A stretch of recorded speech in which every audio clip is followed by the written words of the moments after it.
Hi everyone, my name's Jez. I work for the Duke of Edinburgh's Award, and yeah, firstly apologies, we've had a few IT glitches tonight. Unfortunately, Amy, who is due to present tonight, can't make it, and we've had to try and get presenter rights, which was nearly fooled us both, because I'm joined by Craig Lindsay, who's one of your regional or area training officers, obviously employed by the Sea Cadets, and we're going to do this presentation together. So yes, very sorry we're a bit late. I'm pretty sure there's still some of you out there have shown us a bit of patience and hung around. And yeah, welcome to tonight's Teams Live. And I've been asked just to talk to you about, and my understanding is you are young people within the Sea Cadets who have either started an award or are doing an award or completed an award and want to move on to the next one. Just want to know a bit more about how that works. So I've tried to put a few slides together sort of to cover all bases. Some of them I really am going to go through pretty quickly because it might be second nature and I don't really want to bore you, and we are already, I think, 20 minutes over schedule. So let's get cracking. Little video, hopefully. Craig, if you could nod, there's some sound there. Question. Yep. What are you going to do with your life?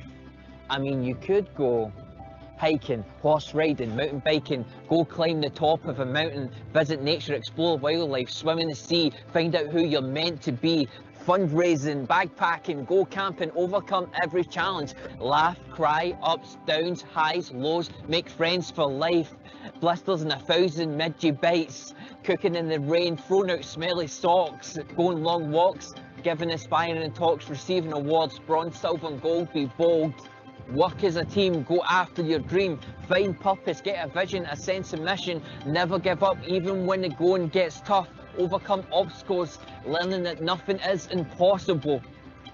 Focus on your future, capture moments, making lasting memories, await the adventure within, serve, give back to community, be ready for every opportunity, get stronger, run faster, learn a new skill set, watch the sun rise and the sun set.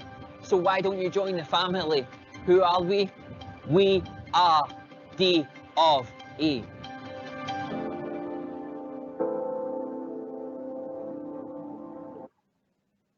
That was just a short video. I hope it sort of whets your appetite if you are sort of wavering about restarting the DofE. Just a quick reminder, and those of you probably can spot the obvious mistake I put in the first slide, and I've still not changed it.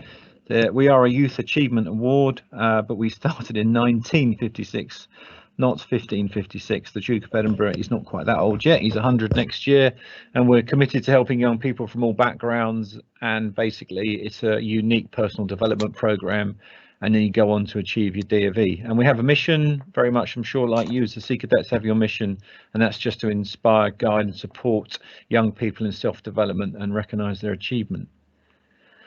So we've also got all Duke of Edinburgh awards are bound by 10 guiding principles. I won't read them all out, they're all there. If you've done an award, you might have heard this before, but ultimately I just pick out some of the most, well, they're all important, but they're non-competitive, they're achievable by all, they should be voluntary, personalised and all about your personal development, and balanced. Balance means we like you to mix and match what you do for an award. You don't concentrate on maybe one activity and try and spread that between your volunteering, your physical and your skills. And then just look at the last one. It should be enjoyable. Hopefully it will be. So some benefits of the DofE.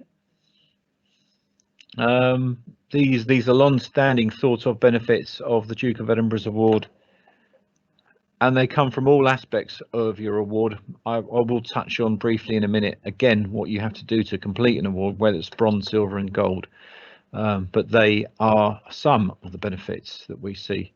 Certainly I know I met a young man who worked for British Aerospace, and I met him at a gold award ceremony at Buckingham Palace, and he told the assembled group that when he left university, I think, and he applied for this job at British Aerospace, he'd put on his CV that he had a gold DofE, and the interview board simply asked him questions about his Duke of Edinburgh's Award. They didn't ask him any questions about his education or his university qualification. They just wanted to know about his DofE. I'm not saying that happens all the time, but it happened in his case. He got the job and he's very happy. We are going from strength to strength at the DofE.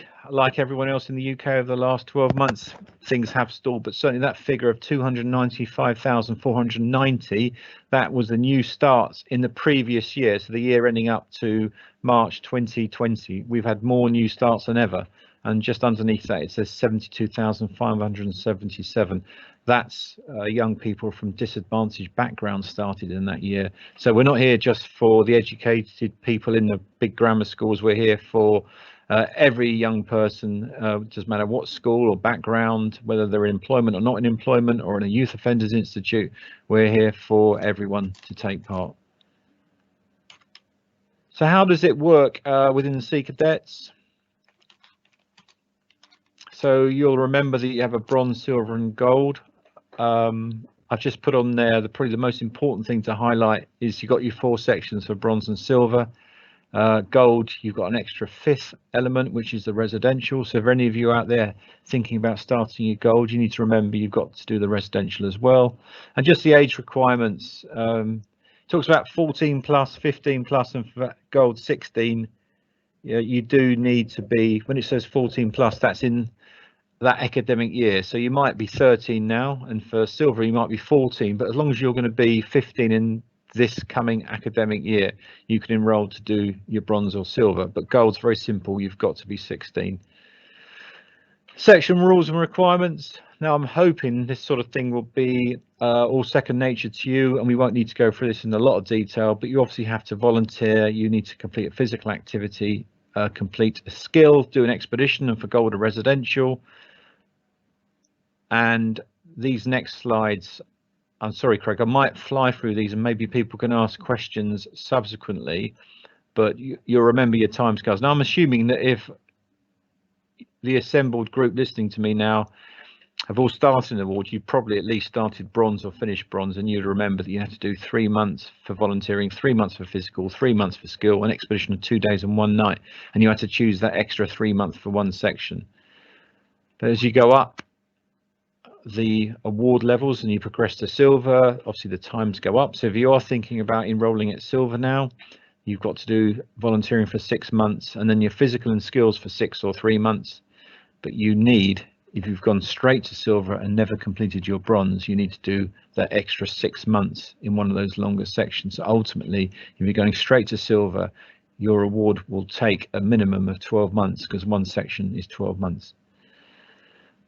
Expedition now is 3 days and 2 nights. And when we talk about planned activity, that box always in the bottom right hand corner of these 3 slides, that just talks about planned activities, a mixture of travel and project. So for at least 3.5 hours, at least 50% of your planned activity, you should be traveling, whether that's hiking, whether that's kayaking, horse riding, sailing, whatever the form of travel is, at least half of that has to be travel. It can be a lot more, it can be 95%, it can be 99%, but you can't turn it the other way around. You can't do 1% travel of 7 hours and then the rest completing a project. At least half has to be travel. And then if we just progress to the silver, you'll see now that the timescales have gone up again. 12 months, 12 months and 6. If you've gone straight to gold and you haven't done your silver, you have to choose one of the 12-month sections to do for an extra 6. So ultimately you're awarded in those circumstances will be 18 months long. And now we're looking at an expedition of 4 days and 3 nights with 8 hours of planned activity. And now the residential, which is basically 5 days and 4 nights away from home, doing a shared activity with people you've not met before, sharing not just the skills or the volunteering or whatever it is you do during the day. You've got to share that residential experience at night or in the evening at least, and all share that same accommodation. That can actually be split into 2 periods away, so sort of 2 long weekends. As long as they're in a sort of a 12-month period, you can split your 5 days into 2. And you can, if you are doing a say Sea Cadets like national get together or even a regional get together, you can go turn up on your residential knowing a few people from your own unit. But as long as whilst you're on that residential, you make that effort to mix with other young people who you don't know. It's all about meeting people and sharing a residential experience with people who you don't know. bit more specific for you. I know at least, pretty sure one of you has done an award at schools and now wants to carry on doing awards with the Sea Cadets.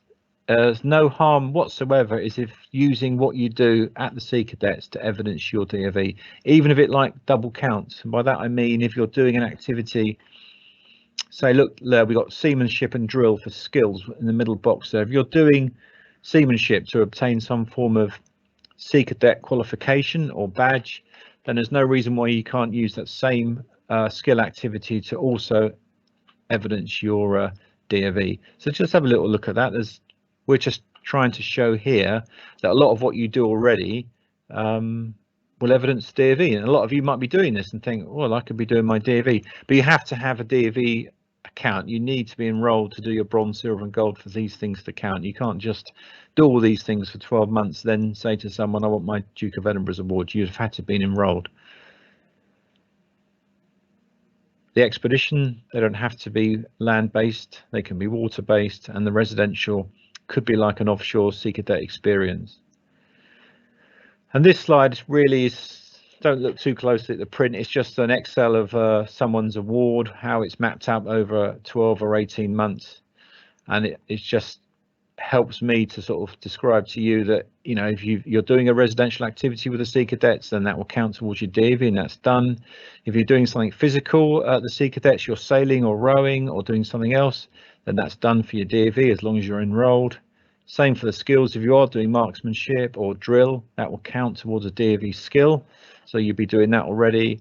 Expedition, it might be that you already do adventure training, or you're doing kayaking or canoeing based expeditions, then they can count as long as they comply with our DofE 20 conditions, and that's something I'll mention in a sec. And then if you're doing a volunteering activity, so you've got a defined role within your Sea Cadet unit, you help out the adult leaders, or you're doing volunteering outside of the Sea Cadets. Somebody, one of the webinars we ran earlier in the week, volunteered at, I think it was her local church, and that would count, yes. So lots of times we find young people, especially in youth organisations like the Sea Cadets, are doing everything they need to do. It's just they haven't actually got a DofE award open that they're working towards. So it's probably more important, maybe if you're aware of all of what I've just spoken about, to talk about resources. There's plenty of resources out there, whether they are Sea Cadet ones or DofE ones, and I'm probably going to concentrate more on the ones that come from our side, the Duke of Edinburgh's award. There's plenty of resources out there. If you enroll, you'll be able to get our magazine. You've got access, in fact, all of you have got access to DofE.org, which is middle left, and that's our website. If you're enrolled, you'll get our newsletter. There's plenty of stuff on YouTube about what to do, how to do it.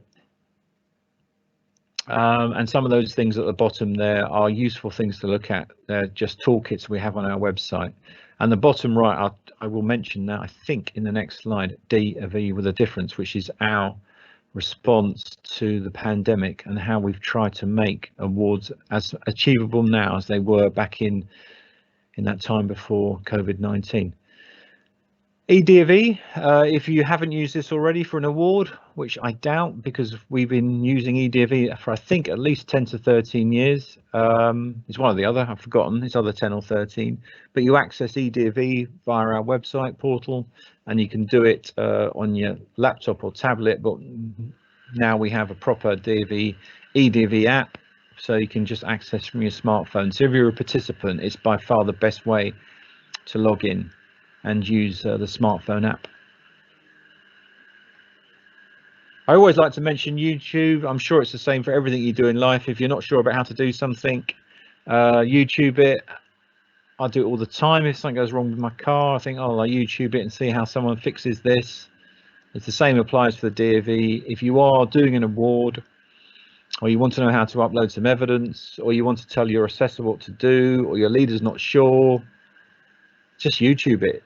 Someone somewhere will have done a video on how it's done. If it's not one of the ones we've done, it's ones that someone like you, like a young participant, has put together. Loads on Expedition. So I mentioned DofEWithADifference. So when the pandemic started back in sort of January, February, March, and we all got told to we couldn't go out, we went into national lockdown like everyone else, we try to adapt. And as the lockdowns and local tier systems and everything has carried on, we've adapted even more, and we're still adapting, and we've still got things in the pipeline. But just a couple of things. This slide talks about remote volunteering. So a lot, even Sea Cadets, whilst they're in lockdown, thought, well, how can I volunteer? I can't go to my unit. I can't do anything. I can't go to a charity shop. I can't go to my local RSPCA dog shelter because I can't leave the house or I can't mix. But all those options on there, and I'll just read out a couple. St John Ambulance, British Heart Foundation, and just going a bit further down, Anti-Nolan, which is the blood cancer charity. They all offer young people who are doing the DofE the opportunity to volunteer remotely. So from the comfort of your own home, using your laptop or tablet, you can volunteer for these organisations, and they all count towards your DofE. As some people still, maybe you're living in a family where someone's vulnerable or needs to isolate more, there are opportunities for you to do your DofE, certainly volunteering. Same for physical and skills, although we've changed a lot of our program rules to relax things. Certainly for volunteering, you can now volunteer within the family as long as it's appropriate and you're going sort of above and beyond what you would normally expect it to do. So just shopping for a granny or granddad probably won't count, because you would, I suppose, be expected to do sort of that thing, something like that as a family member. But if you were all of a sudden found yourself tutoring a sibling or running a sports club for your sibling and their friends, then that probably would, because it's maybe over and above.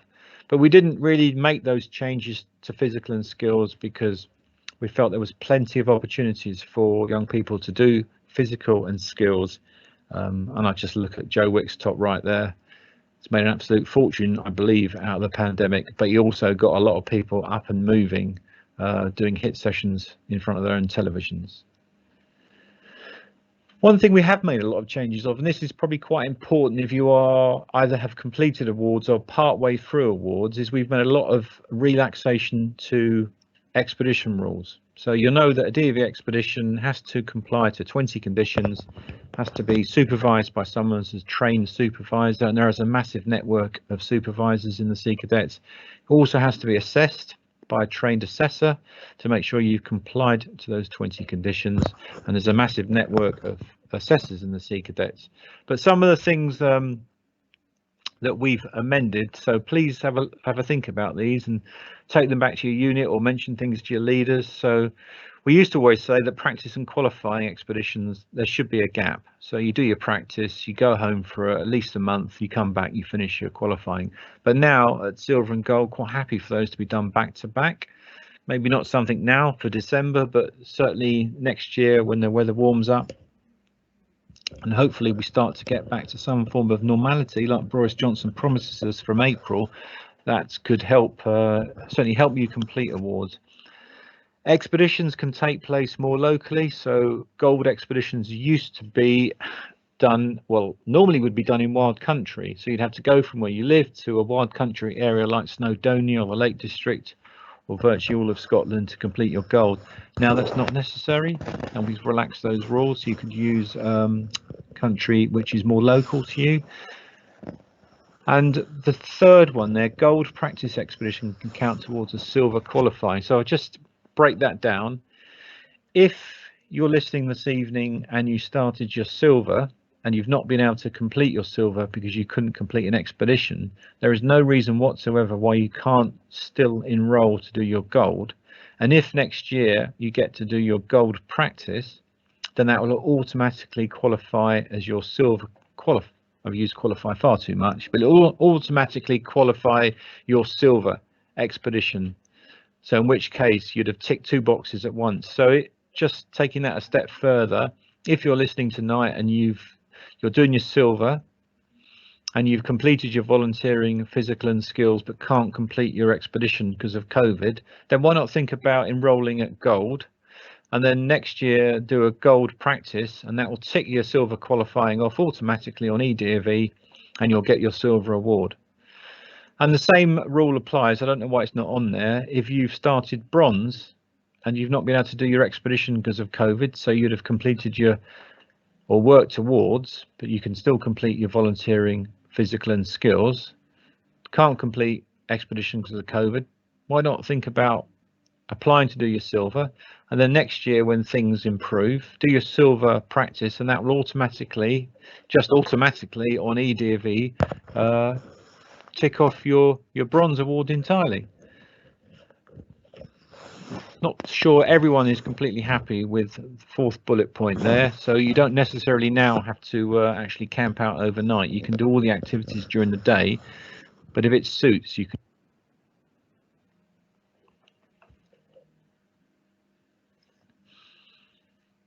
And we always used to say you can't use motorized transport at any point during the expedition, but clearly if you're going to go walking one day, you may need to be picked up by someone and taken home that night or to somewhere to stay. So in those circumstances, motorized transport is acceptable.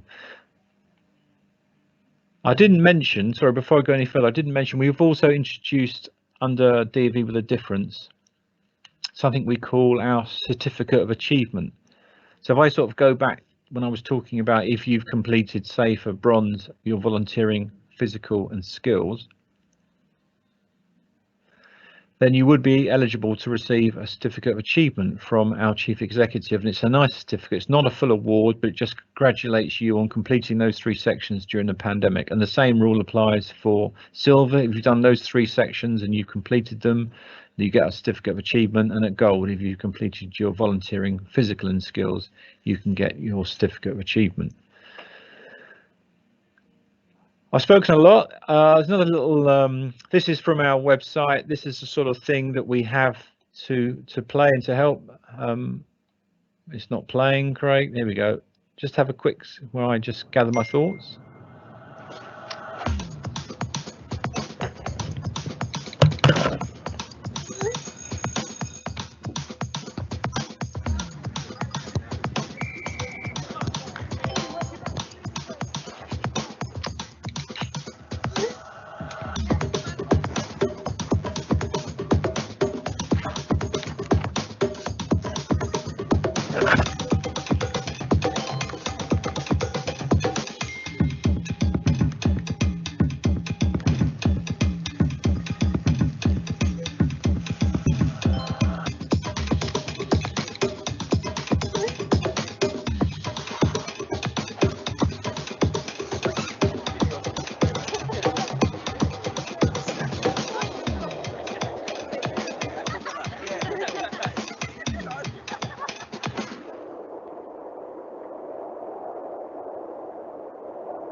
I mean, clearly that video was very aligned to a young man at school who's doing his silver, but I just hope that gave you a bit of a flavour about what you need to do just to get going.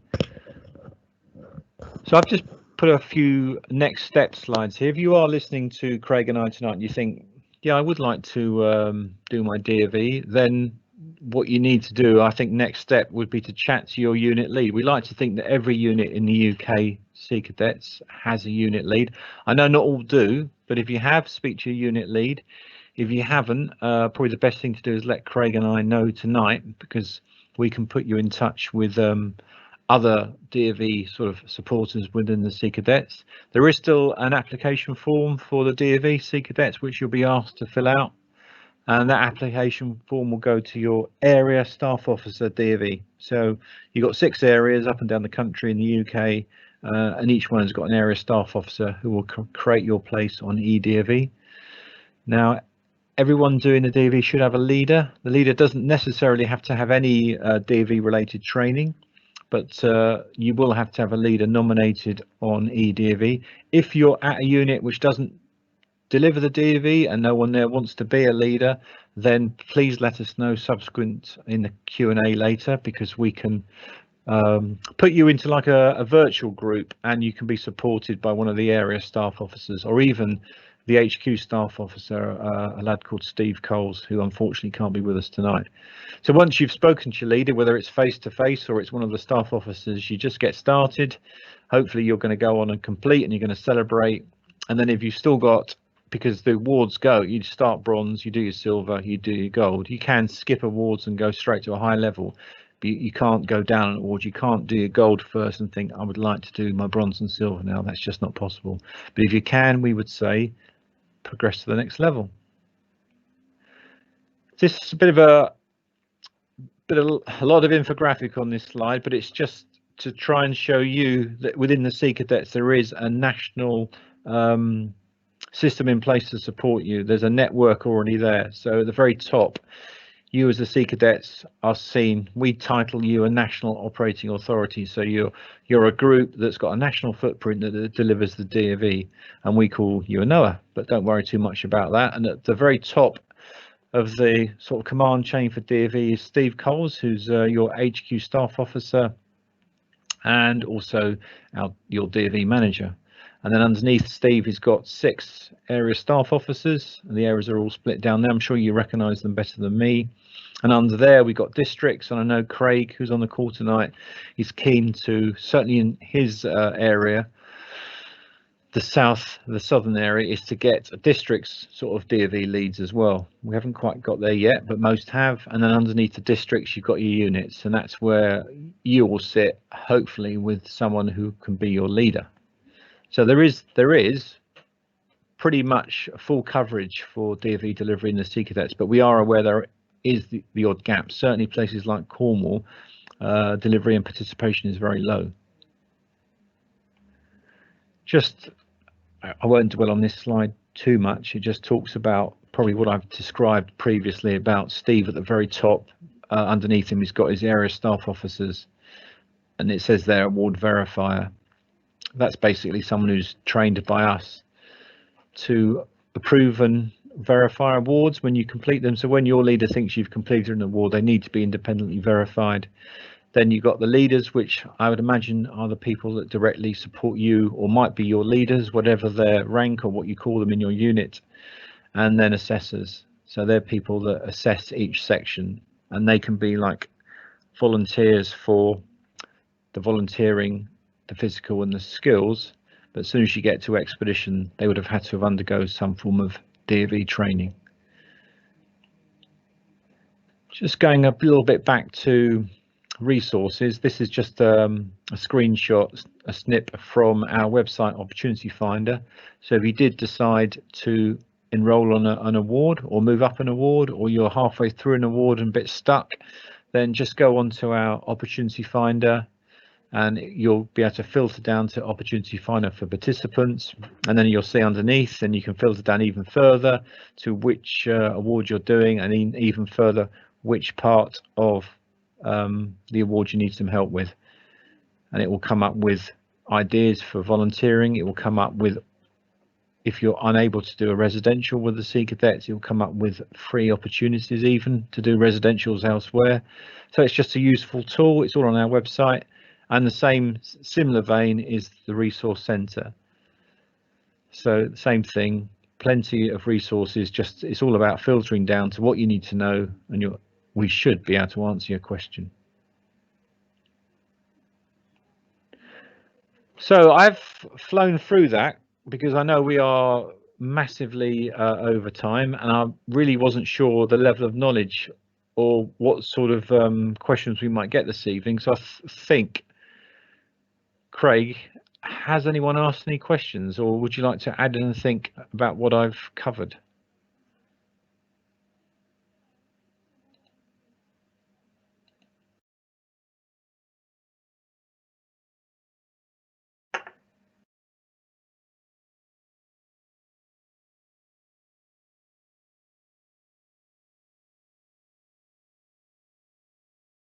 Craig, I think you might be on mute. Oh, phrase of the year. So yeah, I mean, the key point for me is that we're just interested to hear what are your aspirations, really.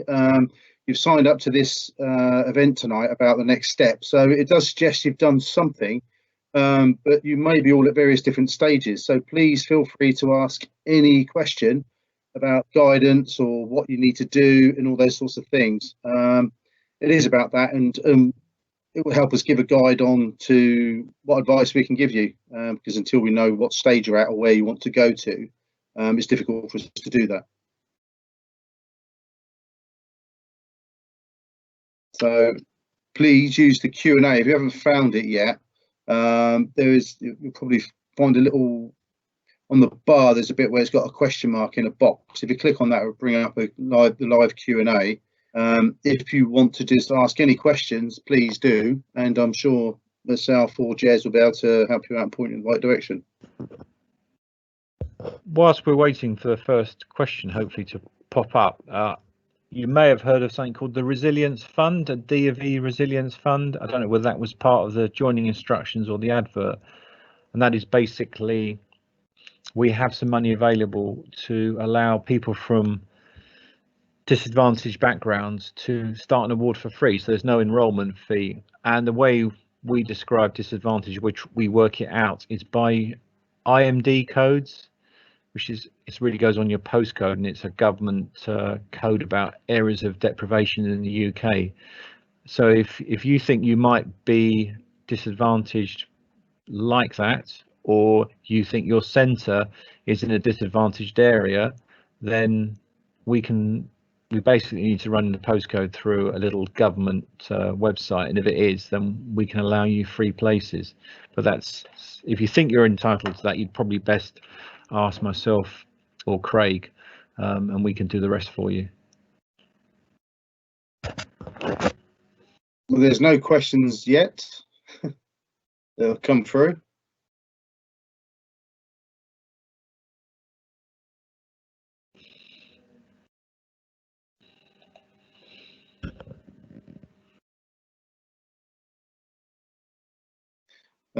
We still have no questions. We'll hang on for another couple of minutes just in case anything comes up. But if we don't get any questions, then we will just end it. You do have an ASO in each of the areas, so if any questions come up on the back of this, please contact the relevant ASO in your area or speak to your unit CO, who could then contact them on your behalf.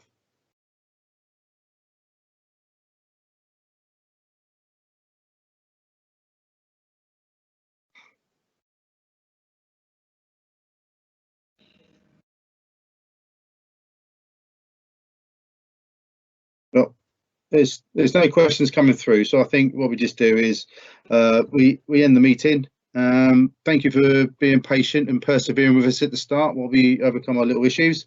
But please stay involved, and please get in touch if need to. Craig, I think some questions have come in, so I've just refreshed, and there's a few. Oh, is there? Yeah. So I'm looking at now. So please, hopefully everyone's still there. We have a question relating to registration dates and times. We got from OC Ward. My unit said you have to be 15 to start silver, but from what you said, I only have to be in year 10. Okay, I can't answer. Maybe Craig, can you answer the question about? We have a question relating to registration dates and times. I'm not quite sure. Maybe if I answer the one about being 15. Yeah. So. Yeah, very simply, and this is something, if I try and explain it in this, how I understand it. So if you were 14 and you're going off to school and starting in August, and you were 14, but the rest of your peer group were 15, and you know you're going to be 15 in that academic year, you can start an award. You don't actually have to be on the dot 15. You got to be 15 in that academic year. So I'm not. You know what, I don't really understand the year 10s and things like that. But if people in your year 10, you know you're one of the younger ones, and there's others that are 15, then yeah, I'm pretty sure you will be able to start. Yes, year 10 would be students that are 14 to 15. Yeah. So yes, and it may be just who you've been speaking to may not have the full awareness of it, or it used to be that you had to be 15 and they're just not aware that it's changed slightly. So it might be worth just having a conversation with them again. Relating registration dates and times, again, contact to the ASO DofE for your area via your CO. And there's no, I know in southern area, there's no limit on when you can register for the awards. It's an open process throughout the whole year, because you can start participating in the awards, you know, from the word go. So no matter what time of the year. I thought I was doing it from TV. Someone said they've they've basically finished bronze, but didn't get to do expedition. When we do our silver, we have to do a practice expedition. So you're right. So if you finish your bronze but didn't do your expedition, at silver, if you progress to silver, you need to do a practice and a qualifying. So at silver, when you go off to do your practice silver expedition, that will automatically count as your bronze expedition. Sorry, someone's just banging at my back door. I don't know, Craig, you can have a look at it. Yeah, I mean that's correct. So yeah, when you go to do your silver practice, that will count towards as your bronze, so you can finish your bronze level award off.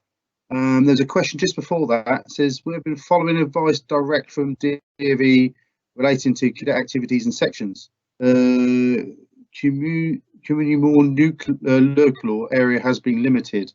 I don't understand what that community more is. It looking at more locally or with area has been limited? If you want to just resubmit that, because it might be just a typo in your question, I'll be happy to help.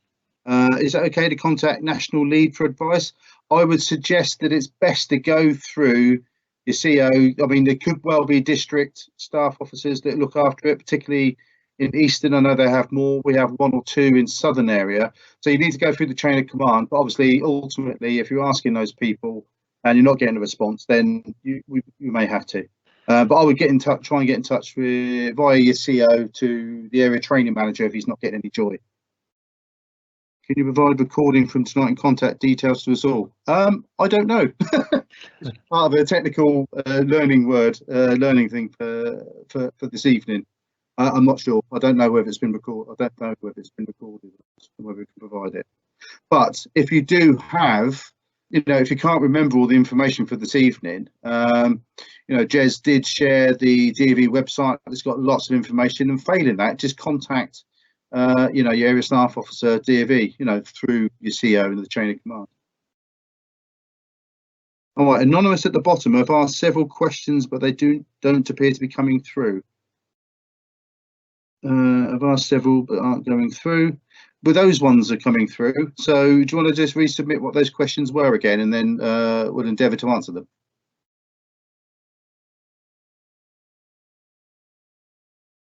I think, is that the one where we're taking advice direct from DofE relating to cadet activities and sections? Communications locally or with area has been limited. Yeah, I asked them to resubmit it because I was trying to understand what the community more bit. I think it was just a bit of a typo. Yeah. Certainly, like Craig's mentioned, every area has an area staff officer, and most now have an assistant staff officer DofE. I would always, like Craig said, suggest that if you've got no one locally that can advise you on the DofEs, to go to your area staff officer first. I could run through their names. I'll probably forget someone. How are those advertised? If someone wanted to find out, Craig, who staff officer DofE is that all on? There's a good chance that each area have their own DofE Facebook page. Yeah. So that might be one way. Certainly through the unit training officer, CO within their unit should be able to provide that conduit for them to contact them. That's the ways I would recommend. Certainly through the unit and the way up, and then failing that, whichever area you are, I think they've all got a Facebook page, so you might just want to look that up on Facebook. If anyone's really stuck and they just want to show, say, I'm in this area, which one I can tell you. I mean, sometimes I get my norths, my northwests mixed up. But yeah, I meet all the area staff officers at least once every 6 weeks virtually, and they're all still in post.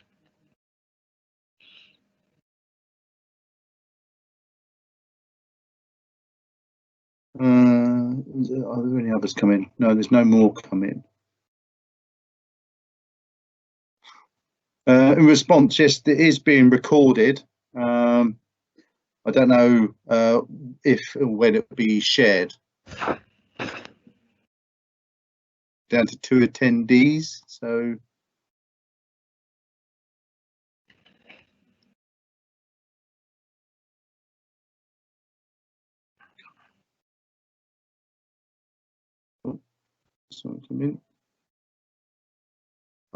Question re-registration. Asked to register on the 16th birthday, but wasn't action for several months.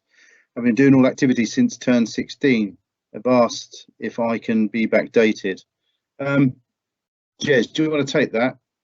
Okay, yeah, it's a very good question. We do have this a lot where people are asked to be registered, but then weren't, and then do all the activities. That's something right. I would say take it up with your leader. It is possible in certain circumstances, if there's like a mistake or a misunderstanding. I don't think there's a problem with, because you can, let's break this down. Yeah, you can backdate. So where are we now? December. If you were, say, enrolled today in December, you can use activities you've been doing for the last 2 months. That's absolutely fine.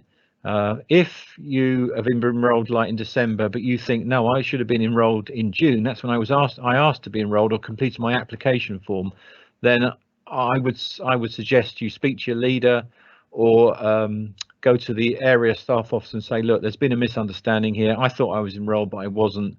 And all my activities I've been doing since June or July apparently won't count, because I have had occasions where there's been a genuine misunderstanding.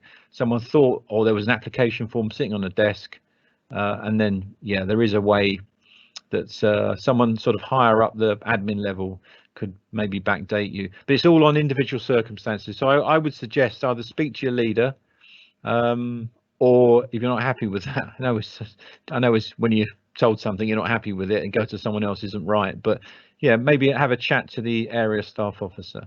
I could even look into it myself if you wanted. Obviously it's coming up here with no details of your identity, just coming up as anonymous, but yeah, I'd be quite happy to look into that for you.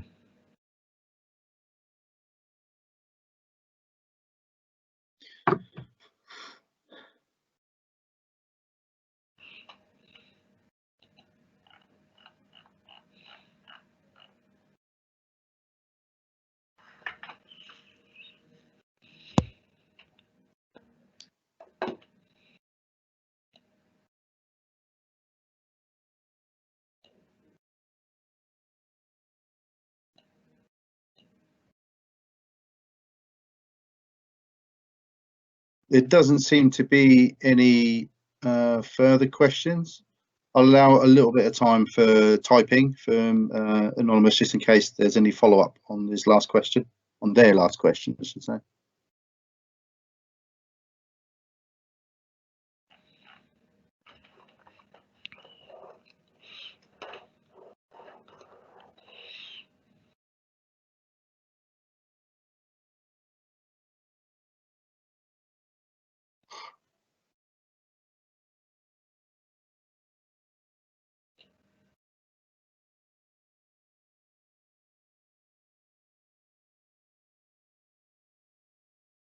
Okay, I am seeing the right hand side that there's no other questions coming through now. No, yeah, nothing since that last one about 16. Yeah, okay. For those that are still here, I will end the meeting now, but please, any questions or queries that come up, go to the DofE website or get in contact with your leaders and your ASOs for DofE. Okay, so thank you for your patience at the start, and good luck with your DofE.